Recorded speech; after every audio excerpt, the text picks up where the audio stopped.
নমস্কার। Bridge material সংক্রান্ত আজকের এই আলোচনায় আপনারা সবাই স্বাগত। আমি রুদ্রনীল ঘোষ, আমার সঙ্গে আছেন ডক্টর ধীমান বাসু, নমস্কার, শ্রীমতী অনিন্দিতা দে, নমস্কার। আর মোহাম্মদ মাসুদ আক্তার। আমরা বিশেষজ্ঞ কমিটির সদস্য। এই পর্বে আমরা তৃতীয়, চতুর্থ ও পঞ্চম শ্রেণীর আমাদের পরিবেশের ব্রিজ মেটেরিয়ালগুলি নিয়ে আলোচনা করব। আপনারা জানেন যে কোভিড অতিমারির কারণে বিদ্যালয়ে স্বাভাবিক এবং নিয়মিত পঠন পাঠন ব্যাহত হয়েছে। এই কারণে শিক্ষার্থীদের শিখনে কোনো ঘাটতি তৈরি হয়ে থাকতে পারে। এই ব্রিজ মেটেরিয়ালগুলি সেই ঘাটতি পূরণে তাৎপর্যপূর্ণ হয়ে উঠবে। এই ব্রিজ মেটেরিয়ালগুলি একটি অ্যাক্সিলারেটেড লার্নিং প্যাকেজ হিসেবে কাজ করবে, অর্থাৎ শিক্ষার্থীদের দ্রুত শিখনে সহায়ক হবে। বিদ্যালয়গুলি পুনরায় চালু হওয়ার পর অন্তত 100 দিন সব শিক্ষার্থীর জন্য এই ব্রিজ মেটেরিয়ালগুলি ব্যবহৃত হবে। কোনো বিশেষ ক্ষেত্রে কোনো শিক্ষার্থীর জন্য এই ব্রিজ মেটেরিয়ালগুলি এই মেয়াদের পরেও, অর্থাৎ 100 দিনের পরেও ব্যবহার করা যেতে পারে। এই ব্রিজ মেটেরিয়ালগুলি তৈরি করার মূল উদ্দেশ্য হল বিগত দুটি শ্রেণীর, অর্থাৎ বিগত দুটি শিক্ষাবর্ষের যে গুরুত্বপূর্ণ বিষয়গত শিখন সামর্থ্যগুলি আছে তার সঙ্গে বর্তমান শ্রেণী বা বর্তমান শিক্ষাবর্ষের যে সংশ্লিষ্ট প্রয়োজনীয় শিখন সামর্থ্যগুলি আছে তার সংযোগ স্থাপন ও সেতু নির্মাণ। কিছু ক্ষেত্রে এই ব্রিজ মেটেরিয়ালগুলি প্রবেশক বা ফাউন্ডেশন স্টাডি কন্টেন্ট হিসেবে কাজ করবে। এই ব্রিজ মেটেরিয়ালগুলি ব্যবহার করার সময় শিক্ষক শিক্ষিকারা প্রয়োজন মনে করলে তাদের সঙ্গে পাঠ্য বইকে জুড়ে নিতে পারবেন, আর এই ব্রিজ মেটেরিয়ালগুলির ওপরেই শিক্ষার্থীদের নিয়মিত মূল্যায়ন হবে। এবারে দেখে নেওয়া যাক যে ব্রিজ মেটেরিয়ালগুলির সাধারণ গঠন কাঠামোটি কেমন। যে কোনো বিষয়ের ব্রিজ মেটেরিয়ালের শুরুতেই আছে একটি তালিকা। সেই তালিকায় দেওয়া আছে ওই বিষয়টি পড়ার পর শিক্ষার্থীরা কি করতে পারবে, অর্থাৎ ওই বিষয়টি পড়ার পর শিক্ষার্থীরা নিজেরাই বুঝে নিতে পারবে যে তাদের যা করতে পারার কথা সেগুলো তারা সত্যি করতে পারছে কিনা। এর পরের অংশে আছে কন্টেন্ট পার্ট, অর্থাৎ বিষয়ের উপস্থাপনা যেখানে করা হয়েছে। বিভিন্ন চার্ট, সারণী বা টেবিলের মাধ্যমে বিষয়গুলি উপস্থাপিত হয়েছে। ঠিক তার পরের অংশে আছে মনে রাখা জরুরি। এই মনে রাখা জরুরি অংশে এতক্ষণ যে বিষয়টি আলোচিত হলো তার কিছু গুরুত্বপূর্ণ পয়েন্টস শিক্ষার্থীদের সুবিধার জন্য লিপিবদ্ধ করা আছে। তার পরের অংশে শিক্ষার্থীদের দিক নির্দেশ দেওয়া আছে যে বিষয়টি তারা এতক্ষণ পড়ল ওই বিষয়টি কোন অধ্যায়ে তারা আরও বিস্তারিতভাবে জানতে পারবে সেই সম্বন্ধে। আর সবশেষে আছে কিছু নমুনা প্রশ্ন। এছাড়াও আরেকটা কথা বলে রাখা জরুরি যে প্রতিটি বিষয়ের শেষে নমুনা প্রশ্ন ছাড়াও 2-3টি বিষয়ের পরে একটি করে নমুনা প্রশ্নপত্র দেওয়া আছে। এর কারণ কি? কারণ হলো যে ওই বিষয়গুলি শিক্ষার্থীরা কতটা আয়ত্ত করতে পেরেছে সেটি বোঝার জন্যই ওই নমুনা প্রশ্নপত্রগুলি দেওয়া আছে। এ তো গেল তৃতীয়, চতুর্থ ও পঞ্চম শ্রেণীর আমাদের পরিবেশের ব্রিজ মেটেরিয়ালের সাধারণ কাঠামো। আমি এবারে আসব ধীমানবাবুর কাছে। ধীমানবাবু, আপনি যদি আমাদের একটুখানি বলেন যে তৃতীয় শ্রেণীর আমাদের পরিবেশের ব্রিজ মেটেরিয়ালে কি বিষয় অন্তর্ভুক্ত হয়েছে। আমি প্রথমে আমাদের পরিবেশের তৃতীয় শ্রেণীর অন্তর্ভুক্ত বিষয়গুলি সংক্ষিপ্ত বর্ণনা দিচ্ছি। প্রথমে আছে শরীর, তারপরে আছে খাদ্য, তারপরে পোশাক এবং ঘরবাড়ি। তো আমি এখানে খাদ্য এবং শরীর নিয়ে আমাদের বক্তব্যগুলো রাখছি। প্রথমে আমরা দেখছি যে শরীরের কি রাখা হয়েছে অংশটিতে। সেখানে রয়েছে বিভিন্ন ইন্দ্রিয়, বিভিন্ন ইন্দ্রিয়ের কাজ, এবং আমরা চাইছি যাতে শিক্ষার্থীরা বিভিন্ন ইন্দ্রিয়গুলোকে চিনতে পারে এবং তার কি কি কাজ সেটা ব্যাখ্যা করতে পারে। এরপরে শরীর গঠনের অন্যতম কিছু প্রয়োজনীয় বিষয় হচ্ছে যে শরীর চর্চা করা এবং শরীরের বিভিন্ন অঙ্গের যত্ন নেওয়া।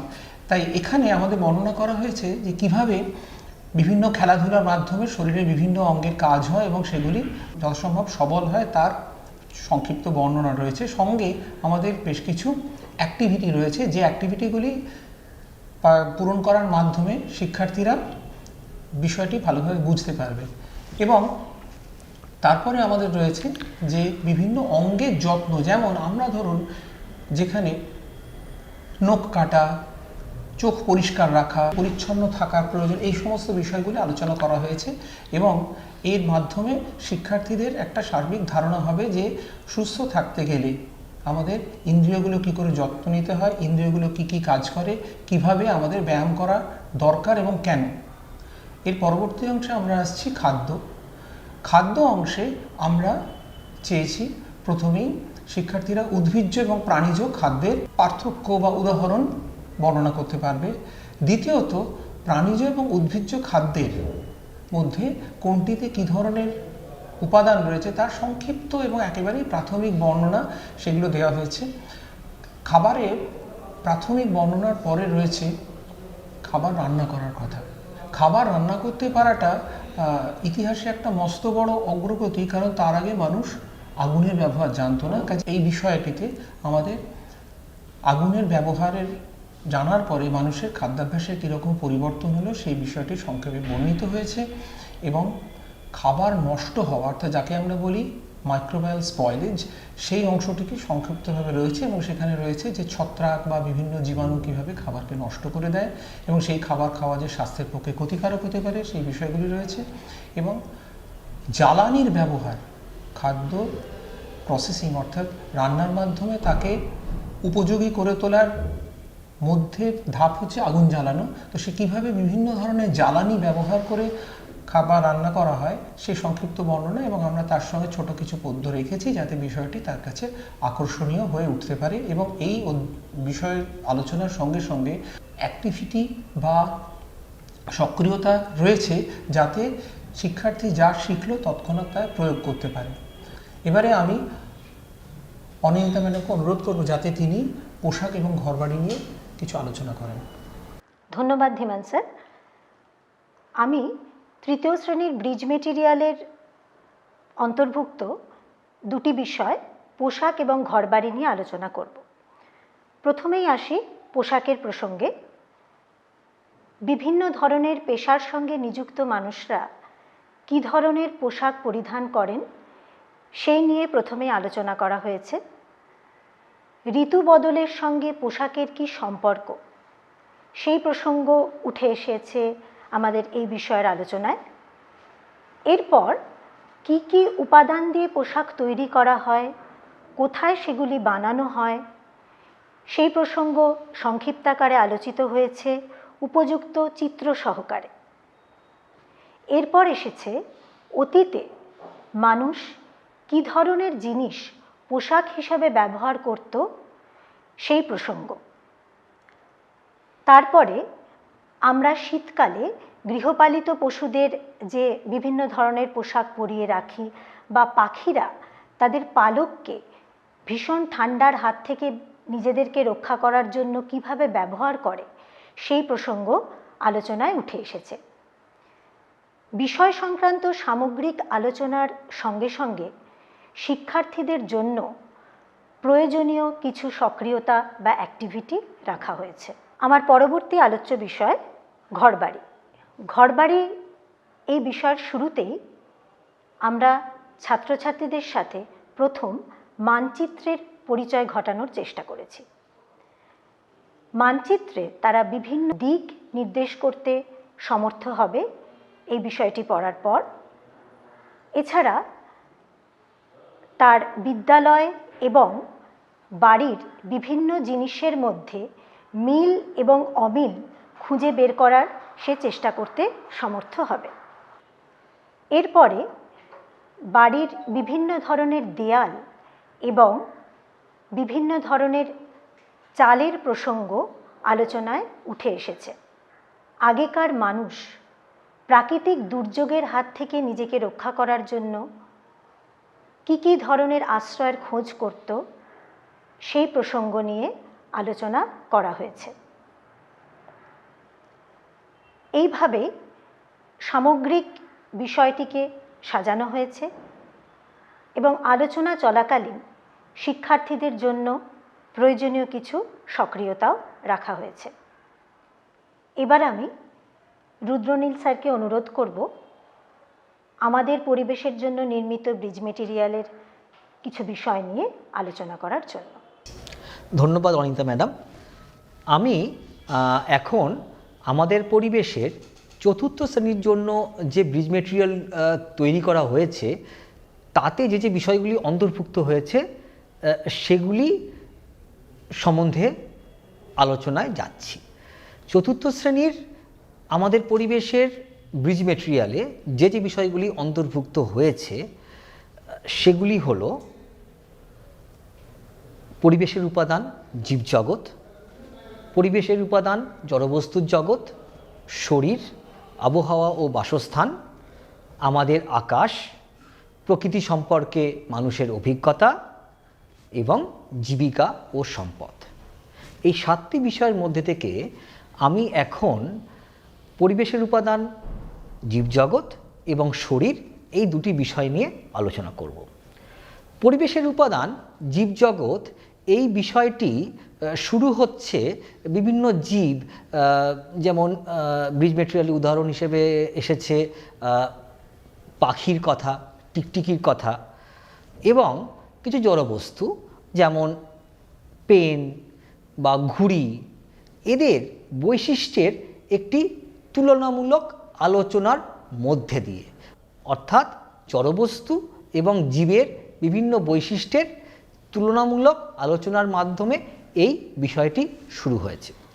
ঠিক তার পরেই আছে জীবের কিছু বৈশিষ্ট্য, যেমন শ্বাস নেওয়া আর শ্বাস ছাড়া, বংশবৃদ্ধি করা ইত্যাদি বৈশিষ্ট্যগুলির কথা। ঠিক তারপরে আছে যে পরিবেশে একটি জীব কিভাবে অন্য জীবের ওপর নির্ভর করে বেঁচে থাকে সেই সম্পর্কের আলোচনা। তারপরের অংশে স্থান পেয়েছে যে আমাদের চারপাশের যে জীব তাদেরকে কিভাবে উদ্ভিদ আর প্রাণী এই দুটি ভাগে ভাগ করা যায় সেই ব্যাখ্যা। এরপরে আমরা দেখতে পাচ্ছি উদ্ভিদ আর প্রাণীদের বিভিন্ন বৈচিত্র্যের কথা। আর তারপরে আছে, মানে এই বিষয়টির শেষে আছে যেসব জীবেরা হারিয়ে যাচ্ছে তাদের কথা, আর সেই প্রসঙ্গে ওই হারিয়ে যেতে বসা জীবদের সংরক্ষণ প্রচেষ্টার কথাও উঠে এসেছে। কি উপায়ে ওই হারিয়ে যেতে বসা জীবদের সংরক্ষণ করা যায় তার বিস্তারিত আলোচনা এই বিষয়টিতে অন্তর্ভুক্ত হয়েছে। আমি অন্য আরেকটি যে বিষয় নিয়ে আলোচনা করব সেই বিষয়টির নাম হলো শরীর। এই অংশটিতে প্রথমেই মানুষের দাঁত, দাঁতের প্রকারভেদ, দাঁতের বিভিন্ন কাজ এবং দাঁতের যত্ন কিভাবে নেওয়া উচিত সেই সম্বন্ধে বিস্তারিত আলোচনা আছে। তার পরের অংশেই আছে যে খাবার হজম হওয়া বা পরিপাক পদ্ধতির সংক্ষিপ্ত ব্যাখ্যা এবং সেক্ষেত্রে পরিপাকতন্ত্রের বিভিন্ন অংশের নাম চিত্রের সাহায্যে দেখানো হয়েছে। ঠিক তার পরের অংশে আছে মানুষের শ্বাসক্রিয়ার কথা আর কিভাবে খাবার থেকে দৈনন্দিন কাজ করার শক্তি পাওয়া যায় সেই প্রসঙ্গে আলোচনার সময় অক্সিজেনের উল্লেখও এই অংশে আছে। মোটামুটি এইভাবেই এই দুটি বিষয়ের এগিয়েছে। এবং আরেকটা কথা এখানে বলে রাখা জরুরি, এই দুটি বিষয়েই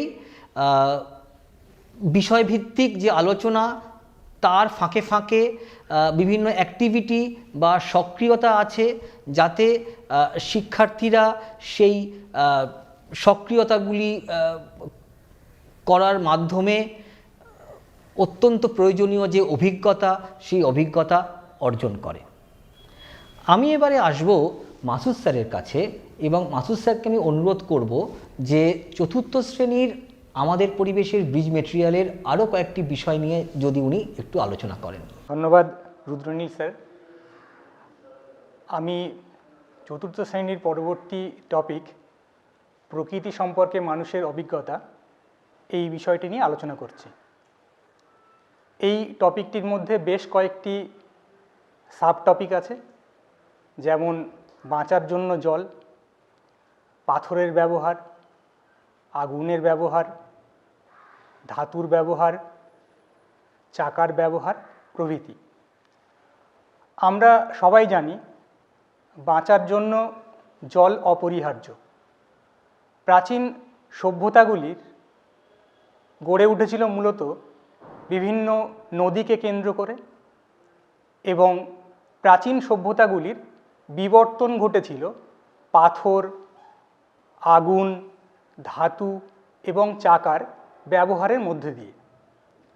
এই অধ্যায়টিতে আরও কতকগুলি সাবটপিক আছে, যেমন গাছ আমাদের প্রাণ, রোগ সারাতে গাছ, এই বিষয়গুলি। গাছ থেকে আমরা খাদ্য যেমন পাই, পাশাপাশি বেশ কিছু গাছ থেকে আমরা ওষুধও পেয়ে থাকি। এই গাছগুলি রোগ নিরাময়ে ব্যাপকভাবে সাহায্য করে থাকে। পরবর্তী বিষয় জীবিকা ও সম্পদ। এই টপিকটির মধ্যেও বেশ কয়েকটি সাবটপিক আছে, যেমন পাহাড় অঞ্চলের মানুষের জীবিকা, অঞ্চল ভেদে মানুষের জীবিকা, বিভিন্ন ধরনের হাতের কাজ ও জীবিকা, বিভিন্ন ধরনের লোকসঙ্গীত, বিভিন্ন ধরনের নাচ, বিভিন্ন ধরনের হাতের কাজ। এই আলোচনার মধ্যে এসেছে পুতুল তৈরি, মুখোশ নির্মাণ,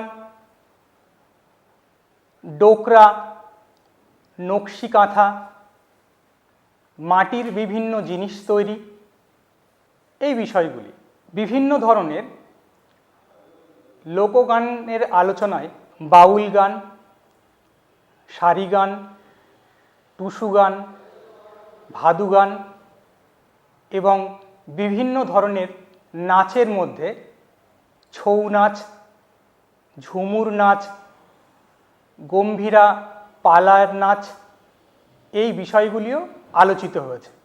আমি চতুর্থ শ্রেণীর পরবর্তী বিষয়গুলি নিয়ে আলোচনার জন্য ধীমান স্যারকে অনুরোধ জানাচ্ছি। ধন্যবাদ। পরিবেশের উপাদান, জড়বস্তুর জগৎ, আবহাওয়া ও বাসস্থান এবং আমাদের আকাশ, এই তিনটে বিষয় আমার বক্তব্য আমি আপনাদের সামনে রাখছি। প্রথমে আছে জড়বস্তুর জগৎ।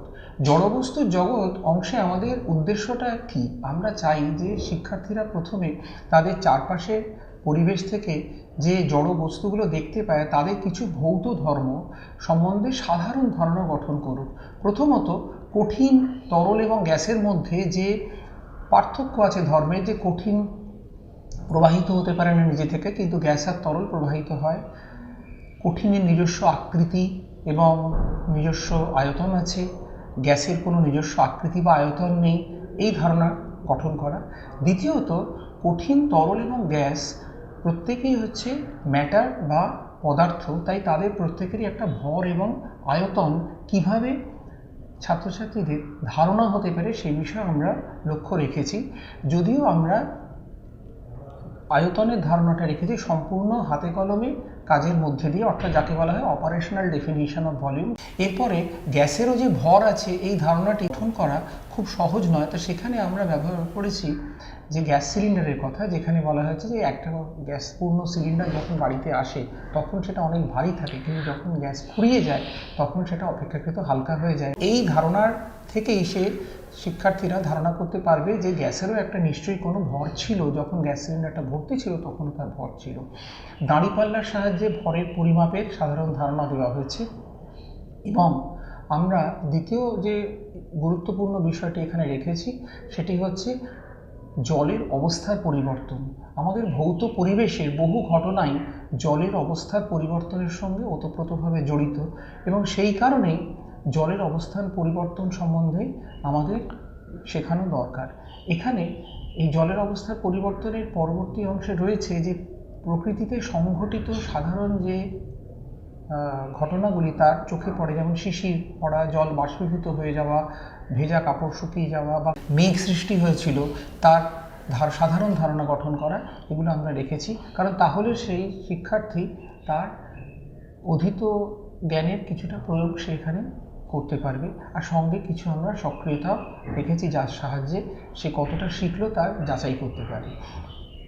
দ্বিতীয় যে অংশটি আছে সেটি হলো আবহাওয়া ও বাসস্থান। আবহাওয়া ও বাসস্থান অংশে আমাদের প্রথম প্রয়োজনীয় বিষয়টি হলো যে বাতাসের উপাদানগুলি কী কী। বাতাসের উপাদানগুলির একটা গুণগত ধারণা দেওয়ার পর আমরা সেখান থেকে স্বাভাবিক উপাদান এবং দূষিত বাতাস হলে তার উপাদান কোন কোনগুলি সাধারণত বেড়ে যায় সেগুলোর দিকে লক্ষ্য রেখেছি।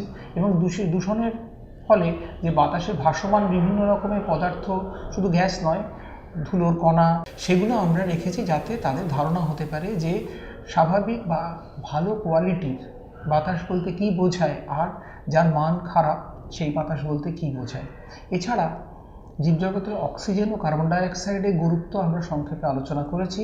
এই অংশে আমরা বিভিন্ন ঋতুর বৈশিষ্ট্য, ঋতু পরিবর্তন সম্বন্ধে শিক্ষার্থীদের বিভিন্ন কথা বলেছি, যাতে তারা সেইগুলির সঙ্গে ঋতুর সম্পর্ক স্থাপন করতে পারে।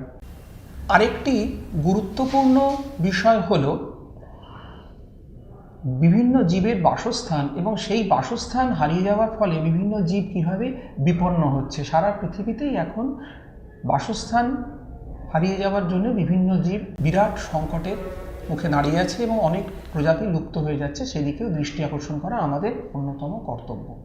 এর পরবর্তী অংশে আমি আসব আমাদের আকাশের প্রসঙ্গে।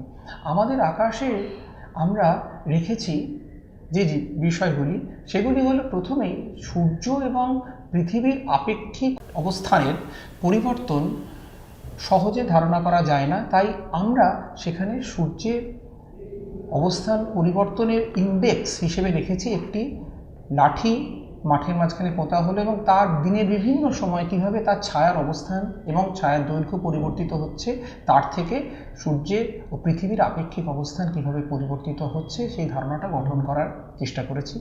আমরা রেখেছি সহজ হাতে কলমে পরীক্ষার মাধ্যমে কীভাবে দিন ও রাত্রি আসে তার ধারণা গঠন করা।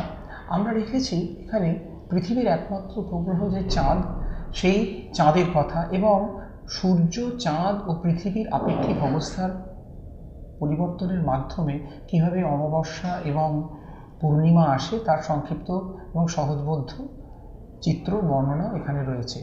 শেষ অংশে রয়েছে কৃত্রিম উপগ্রহগুলো কি, মানুষ তাদের কি কারণে তৈরি করে বিভিন্ন কক্ষপথে পাঠায়, এবং সেই মহাকাশ বিজ্ঞানে ভারতের অবদান কোথায়, এবং সেখানে আমাদের দৈনন্দিন জীবনযাত্রায় কী প্রভাব পড়ে কৃত্রিম উপগ্রহের কাজে, সেই সংক্রান্ত আলোচনা রয়েছে। এবং আমরা স্বাভাবিকভাবে কিছু অ্যাক্টিভিটি বা সক্রিয়তাও রেখেছি, যাতে শিক্ষার্থীরা যা শিখলো তার ব্যবহার সে বা প্রয়োগ সে তৎক্ষণাৎই করতে পারে। এবার আমি আমাদের পঞ্চম শ্রেণীর ব্রিজ মেটেরিয়াল সম্বন্ধে অনিন্দিতা ম্যাডামকে অনুরোধ করব যাতে উনি কিছু আপনাদের আলোকপাত করেন। ধন্যবাদ ধীমান স্যার। এবার আমি পঞ্চম শ্রেণীর আমাদের পরিবেশের জন্য নির্মিত ব্রিজ মেটেরিয়ালে যে যে বিষয়গুলির অন্তর্ভুক্তিকরণ ঘটেছে সেগুলোর নামগুলি উল্লেখ করব। প্রথমেই সেগুলি হলো মানবদেহ, ভৌত পরিবেশ, মাটি, জল, জীববৈচিত্র্য, পশ্চিমবঙ্গের সাধারণ পরিচিতি, পরিবেশ ও সম্পদ, এবং পরিবেশ ও উৎপাদন। এছাড়াও রয়েছে দুটি নমুনা প্রশ্নপত্র। আমি পশ্চিমবঙ্গের সাধারণ পরিচিতি এবং পরিবেশী উৎপাদন এই দুটি বিষয় নিয়ে সংক্ষিপ্তাকারে আলোকপাত করব।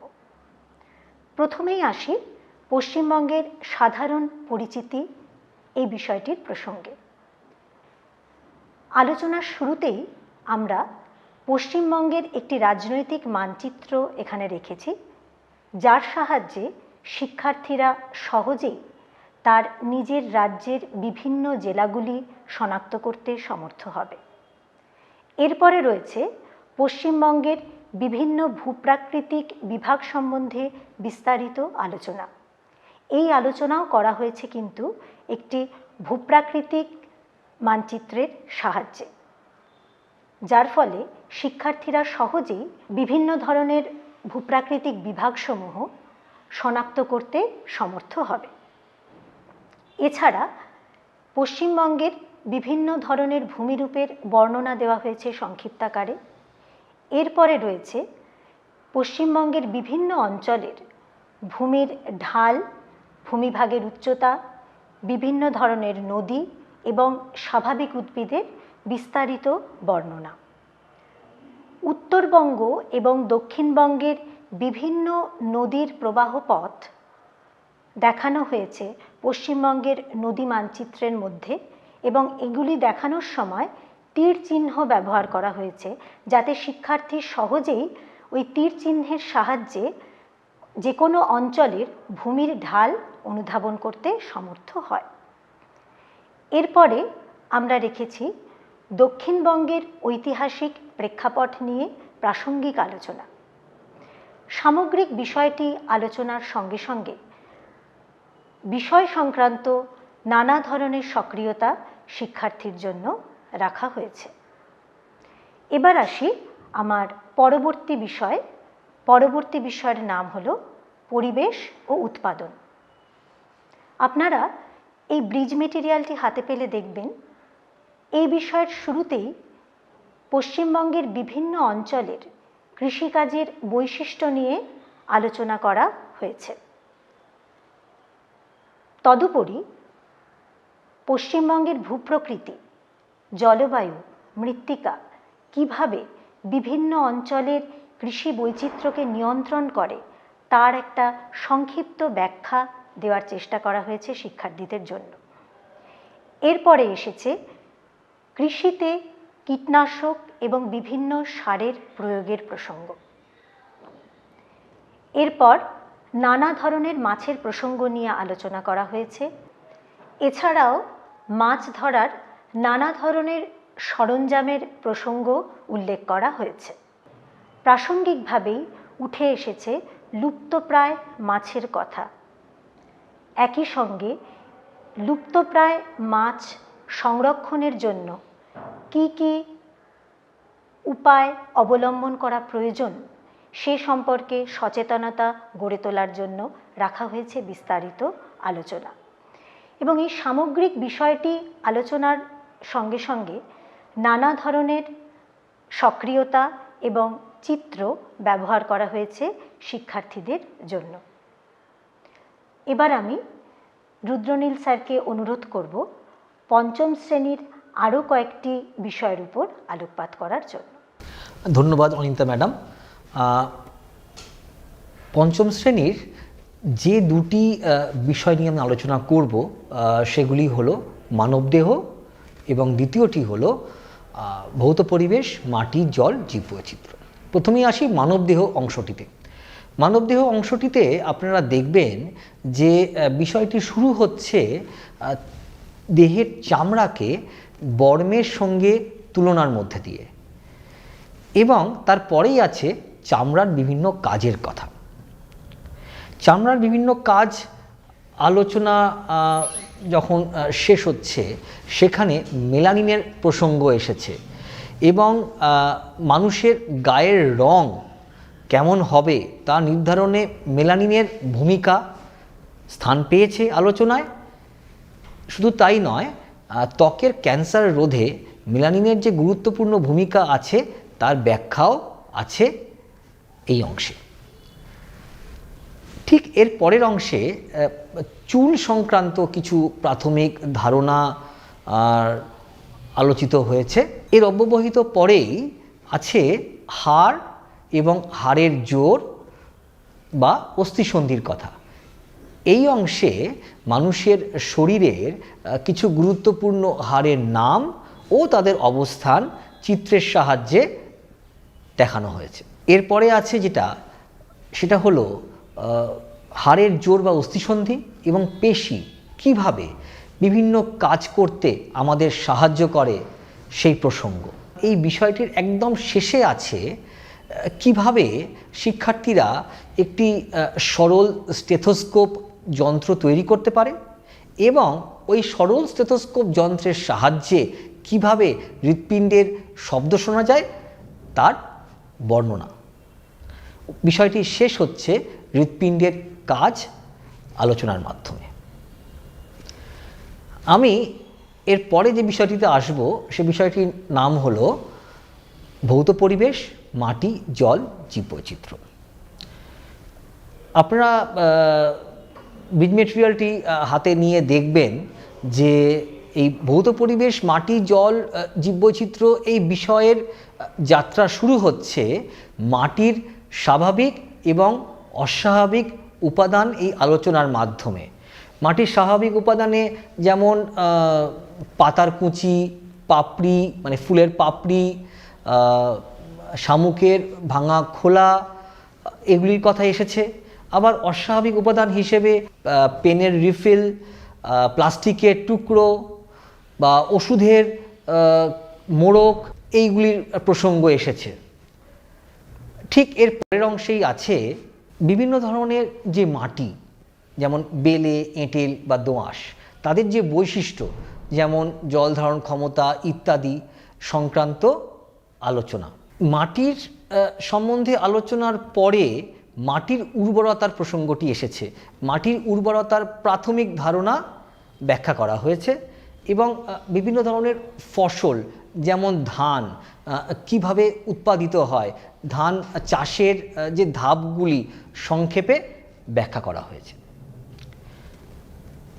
এর পরের অংশে আছে আমাদের চারপাশে প্রতিনিয়ত ঘটে চলা বিভিন্ন রাসায়নিক বিক্রিয়ার কথা এবং সেই সংক্রান্ত সক্রিয়তাও কিন্তু আছে ব্রিজ মেটেরিয়ালটিতে। বিভিন্ন রাসায়নিক বিক্রিয়ার কথা আলোচনার পরে এসেছে জল শোধনের বর্ণনা, অর্থাৎ কিভাবে জল পরিশোধন করা যায়। শুধু তাই নয়, বৃষ্টির জল এবং ভৌম জল, তাদের ব্যবহার এবং তাদের সংরক্ষণের প্রসঙ্গ কিন্তু আলোচিত হয়েছে। এরপরে একটি অন্য বিষয়ে অবতারণা করা হয়েছে এই ভৌত পরিবেশ, মাটি, জল, জীববৈচিত্র্য অংশটির মধ্যে, সেটি হলো জলাভূমি। এখানে জলাভূমির বর্ণনা দেওয়া হয়েছে। জলাভূমি কি বা জলাভূমির বর্ণনা প্রসঙ্গে জলাভূমির জীববৈচিত্র্যের কথা এসেছে, যেমন শিয়াল, বেজি, সাপ এবং অবশ্যই মাছ, তাদের কথা আছে। জলাভূমির আলোচনার শেষে যে বিষয়টি স্থান পেয়েছে সেটি হলো যে বিভিন্ন পশুদের আমরা পোষ মানাই তাদের কথা এবং তাদের কাছ থেকে কি উপকার আমরা পাই সেই সংক্রান্ত আলোচনা। এরপরে এসেছে মেরুদণ্ডের কথা, অর্থাৎ মেরুদণ্ডের উপস্থিতি এবং অনুপস্থিতির ভিত্তিতে কিভাবে প্রাণীদের শ্রেণীবিভাগ করা যায় তার প্রাথমিক ধারণা দেওয়া হয়েছে এই অংশে। আর এই বিষয়টি শেষ হচ্ছে স্থানীয় জীবদের হারিয়ে যাওয়ার আলোচনার মাধ্যমে এবং সেই প্রসঙ্গে সংরক্ষণ প্রচেষ্টা যে কতটা গুরুত্বপূর্ণ সেই বক্তব্য উঠে এসেছে আলোচনার মধ্যে দিয়ে। তাহলে এ তো গেল ভৌত পরিবেশ, মাটি, জল, জীববৈচিত্র্য এবং মানবদেহ সংক্রান্ত আলোচনা। আমি এবারে মাসুদ স্যারকে অনুরোধ করব যে পঞ্চম শ্রেণীর আমাদের পরিবেশের ব্রিজ মেটেরিয়ালের আরও কয়েকটি বিষয় নিয়ে আলোচনা করার জন্য। আমি পঞ্চম শ্রেণীর একটি বিষয় পরিবেশ ও সম্পদ নিয়ে আলোচনা করছি। এই টপিকটির মধ্যে বেশ কিছু গুরুত্বপূর্ণ সাবটপিক আছে, যেমন স্মরণীয় যারা, দিবস পালন, কেউ যেন না যায় হারিয়ে, এই বিষয়গুলি। স্মরণীয় যারা এই সাবটপিকটিতে স্মরণীয় ব্যক্তিত্বদের কেন আমরা আজও স্মরণ করি, তাদের যাবতীয় কর্মকাণ্ডকে কেন আমরা এখনো মনে রেখেছি, সেই বিষয়গুলি শিক্ষার্থীরা জানবে। বিখ্যাত লেখক, কবি, সাহিত্যিক বঙ্কিমচন্দ্র চট্টোপাধ্যায়, রবীন্দ্রনাথ ঠাকুর, কাজী নজরুল ইসলাম, সমাজ ও ধর্ম সংস্কারক Raja Rammohan Roy, Henry Louis Vivian Derozio, Ishwarchandra Vidyasagar, বিখ্যাত বিজ্ঞানী আচার্য জগদীশচন্দ্র বসু, আচার্য প্রফুল্লচন্দ্র রায়, স্মরণীয় স্বাধীনতা সংগ্রামী মহাত্মা গান্ধী, নেতাজি সুভাষচন্দ্র বসু, ক্ষুদিরাম বসু, ভগৎ সিং, মাস্টারদা সূর্য সেন, এদের স্বাধীনতা সংগ্রামে অবদান সংক্ষিপ্ত আকারে এই অধ্যায়ে উপস্থাপন করা হয়েছে। এছাড়াও স্বাধীনতা সংগ্রামে নারীরা যে পিছিয়ে ছিলেন না, সেই বিষয়টি সম্পর্কে তারা জানবে প্রীতিলতা ওয়াদ্দেদার, কল্পনা দত্ত, মাতঙ্গিনী হাজরা, এদের আলোচনা প্রসঙ্গে। এই বিষয়টির পরবর্তী যে গুরুত্বপূর্ণ সাবটপিক সেটি হলো দিবস পালন। এই বিষয়টি পড়ার মধ্য দিয়ে শিক্ষার্থীরা প্রজাতন্ত্র দিবস, স্বাধীনতা দিবস, শিক্ষক দিবস, শিশু দিবস, অরণ্য সপ্তাহ, এই দিনগুলি বা সপ্তাহগুলি বা নির্দিষ্ট কোনো কর্মকাণ্ডকে কেন আমরা পালন করে থাকি সে বিষয়ে তারা জানবে। এই বিষয়টির শেষ গুরুত্বপূর্ণ সাবটপিকটি হলো কেউ যেন না হারিয়ে যায়। এই আলোচনায় উঠে এসেছে বিরসা মুন্ডা, সিধু মুর্মু, তিতুমিরের মতো ব্যক্তিত্বরা। তিতুমির বা বিরসা মুন্ডা বা সিধু মুর্মু এরা আদিবাসী এবং কৃষক সম্প্রদায়কে জোটবদ্ধ করেছিলেন। এই জোটবদ্ধতার মধ্য দিয়ে উঠে এসেছিল আন্দোলন, এবং এই আন্দোলনগুলোই পরবর্তী ভবিষ্যৎ আন্দোলনকে পথ দেখিয়েছিল। এই সকল মানুষেরা হয়ে উঠেছিলেন পিছিয়ে পড়া মানুষের ভাষা এবং প্রান্তিক মানুষের প্রতিনিধি। ধন্যবাদ মাসুদ স্যার। আমাদের আলোচনা একদম শেষ পর্যায়ে চলে এসেছে।